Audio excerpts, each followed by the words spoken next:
সেইদিনাখন এটা ভিডিঅ' বনাইছিলোঁ, ভালকৈ স্ক্ৰীনশ্বটটো নালাগিলে, ধৰিব নোৱাৰিলে। ইউটিউবত কিমান পাইছিলোঁ, পইচা মানে কিমান ভিউ হ'লে কিমান পায়, আৰু ফেচবুকত কিমান ভিউ হ'লে কিমান দিয়ে। আজি একদম প্ৰুফ দেখুৱাম আপোনালোকক, চাই থাকিব ভিডিঅ'টো। এইটো ফেচবুকত 2,43,000 হৈছিলে এটা ভিডিঅ' ভিউজ। ইয়াত পাইছিলোঁ $4.33। আৰু এইটো স্ক্ৰীনশ্বট চাই ল'ব। আৰু ইউটিউবত 44,000 মানে 44.9 মানে 45,000 আৰু 100 কম।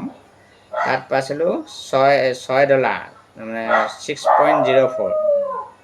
$6 ধৰকচোন, $6 পাইছিলোঁ। কিমান ডিফাৰেঞ্চ চাওকচোন বাৰু।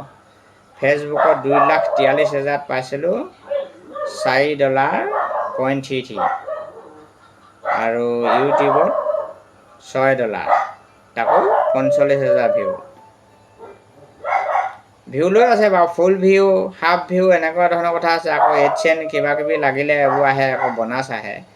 কিন্তু ফেচবুকেও দিয়ে বাৰু বহুত বনাছ, কিবা কিবি মানে ভাল ভিউ হ'লে। কিন্তু ফেচবুকত ভিউটো এভাৰেজ ডাইৰেকশ্যন 15 ছেকেণ্ড দেখাই আছে, সেইকাৰণে পইচাটো চাগে কম আহিলে। কিন্তু ইউটিউবত এইটো চাগে ফুল ভিডিঅ' পায়ো 44,000 $6 দিছে। ফুল ভিডিঅ' নহয়, 1 মিনিট কিমান ছেকেণ্ডকৈ চাইছিলে এভাৰেজ ভিউ, তাতে $6 দিছে। ভিডিঅ'টো কেনেকুৱা পালে জনাব, লাইক কৰিব আৰু ফ'ল' কৰিবলৈ নাপাহৰিব দেই। Thank U.